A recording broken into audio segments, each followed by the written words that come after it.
ಮಾಜಿ ಪ್ರಧಾನಿ ಹಾಗೂ ಜೆಡಿಎಸ್ ಸರ್ವೋಚ್ಚ ನಾಯಕ ಎಚ್.ಡಿ. ದೇವೇಗೌಡ, ಎಐಸಿಸಿ ಅಧ್ಯಕ್ಷ ಮಲ್ಲಿಕಾರ್ಜುನ್ ಖರ್ಗೆ ಸೇರಿದಂತೆ ರಾಜ್ಯಸಭೆಯ 4 ಸದಸ್ಯರ ಅವಧಿ ಪೂರ್ಣಗೊಂಡಿದ್ದು, ಕ್ಷೇತ್ರಗಳ ಚುನಾವಣೆಗಾಗಿ ಆಯೋಗ ವೇಳಾಪಟ್ಟಿ ಪ್ರಕಟಿಸಿದೆ. ಕರ್ನಾಟಕ ಸೇರಿದಂತೆ ದೇಶದ ವಿವಿಧ ರಾಜ್ಯಗಳಿಂದ ರಾಜ್ಯಸಭೆಯ ಒಟ್ಟು 24 ಕ್ಷೇತ್ರಗಳಿಗೆ ಚುನಾವಣೆಯ ವೇಳಾಪಟ್ಟಿ ಪ್ರಕಟಿಸಲಾಗಿದೆ. ಜೂನ್ 1ರಂದು ಅಧಿಸೂಚನೆಯ ಪ್ರಕಟವಾಗಲಿದ್ದು, ಅಂದಿನಿಂದ ನಾಮಪತ್ರ ಸಲ್ಲಿಕೆ ಆರಂಭವಾಗಲಿದೆ. ನಾಮಪತ್ರ ಸಲ್ಲಿಸಲು ಜೂನ್ 8 ಕಡೆಯ ದಿನ, ನಾಮಪತ್ರ ವಾಪಸ್ ಪಡೆಯಲು ಜೂನ್ 11 ಕಡೆಯ ದಿನ.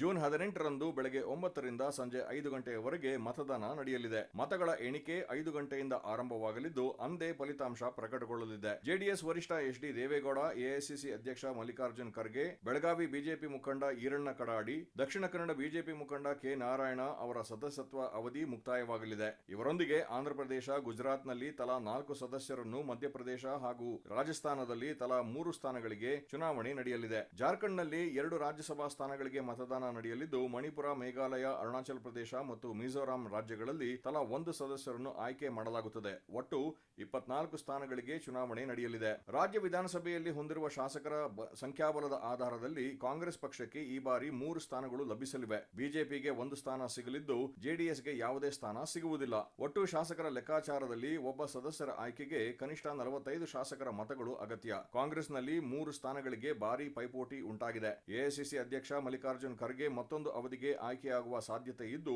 ಉಳಿದ 2 ಸ್ಥಾನಗಳಿಗೆ ತೀವ್ರ ಪೈಪೋಟಿ ನಡೆದಿದೆ. ಯುವ ಕಾಂಗ್ರೆಸ್ ರಾಷ್ಟ್ರೀಯ ಅಧ್ಯಕ್ಷರಾಗಿ ಕೆಲಸ ಮಾಡಿದ್ದ ಕರ್ನಾಟಕದ ಬಿ.ವಿ. ಶ್ರೀನಿವಾಸ್ ಪ್ರಬಲ ಆಕಾಂಕ್ಷಿಯಾಗಿದ್ದಾರೆ. ಇವರ ಜೊತೆಗೆ ಎಐಸಿಸಿ ಮಾಧ್ಯಮ ವಿಭಾಗದ ಮುಖ್ಯಸ್ಥ ಪವನ್ ಖೇರಾ ಅವರ ಹೆಸರು ಕೂಡ ಕೇಳಿಬರುತ್ತಿದೆ. ಇದಲ್ಲದೆ 1 ಸ್ಥಾನವನ್ನು ರಾಜ್ಯದ ಪ್ರಭಾವಿ ಸಮುದಾಯಗಳಾದ ಒಕ್ಕಲಿಗ ಅಥವಾ ಲಿಂಗಾಯತ ಸಮುದಾಯಕ್ಕೆ ನೀಡಬೇಕು ಎಂಬ ಬೇಡಿಕೆ ತೀವ್ರಗೊಂಡಿದೆ. ಲಿಂಗಾಯತ ಸಮುದಾಯದಿಂದ ಸುಪ್ರೀಂ ಕೋರ್ಟ್ ಹಿರಿಯ ವಕೀಲ ಹಾಗೂ ಬೆಳಗಾವಿ ಮೂಲದ ಮೋಹನ್ ಕಾತರ್ಕಿ, ಮಾಜಿ ಶಾಸಕಿ ಅಂಜಲಿ ನಿಂಬಾಳ್ಕರ್ ಅವರ ಹೆಸರುಗಳು ಪ್ರಮುಖವಾಗಿ ಕೇಳಿಬರುತ್ತಿದೆ. ಒಕ್ಕಲಿಗ ಸಮುದಾಯದಿಂದ ಮಾಜಿ ಸಂಸದ ಡಿ.ಕೆ. ಸುರೇಶ್, ಮೈಸೂರಿನ ವಿಜಯಕುಮಾರ್ ಅವರ ಹೆಸರುಗಳು ಕೂಡ ಕೇಳಿಬರುತ್ತಿವೆ. ಮುಖ್ಯಮಂತ್ರಿ ಸಿದ್ದರಾಮಯ್ಯ ಅವರು ವಿಜಯಕುಮಾರ್ ಅವರ ಪರವಾಗಿ ನಿಂತಿದ್ದಾರೆ. ಸಂಖ್ಯಾಬಲದ ಆಧಾರದಲ್ಲಿ ಬಿಜೆಪಿಗೆ 1 ಸ್ಥಾನ ಸುಲಭವಾಗಿ ಸಿಗಲಿದೆ. ಇದಕ್ಕಾಗಿ ಮಾಜಿ ಮುಖ್ಯಮಂತ್ರಿ ಡಿ.ವಿ. ಸದಾನಂದಗೌಡ ಸೇರಿದಂತೆ ಹಲವರ ಹೆಸರುಗಳು ಕೇಳಿಬರುತ್ತಿವೆ. ರಾಜ್ಯದಲ್ಲಿ ಬಿಜೆಪಿ ಜೆಡಿಎಸ್ ಮೈತ್ರಿ ಇರುವ ಹಿನ್ನೆಲೆಯಲ್ಲಿ ಈ ಸ್ಥಾನವನ್ನು ಜೆಡಿಎಸ್ ತನಗೆ ಬಿಟ್ಟುಕೊಡುವಂತೆ ಕೇಳುವ ಸಾಧ್ಯತೆ ಕೂಡ ಇದೆ. ಮಾಜಿ ಪ್ರಧಾನಿ ಎಚ್.ಡಿ. ದೇವೇಗೌಡರ ಅಧಿಕಾರಾವಧಿ ಮುಗಿಯುತ್ತಿದ್ದು, ಅವರು ಮತ್ತೊಮ್ಮೆ ಸ್ಪರ್ಧಿಸುತ್ತಾರೆಯೇ ಎಂಬುದು ಕುತೂಹಲ ಮೂಡಿಸಿದೆ. ಒಂದು ವೇಳೆ ಅವರು ಸ್ಪರ್ಧಿಸಲು ಒಪ್ಪಿದರೆ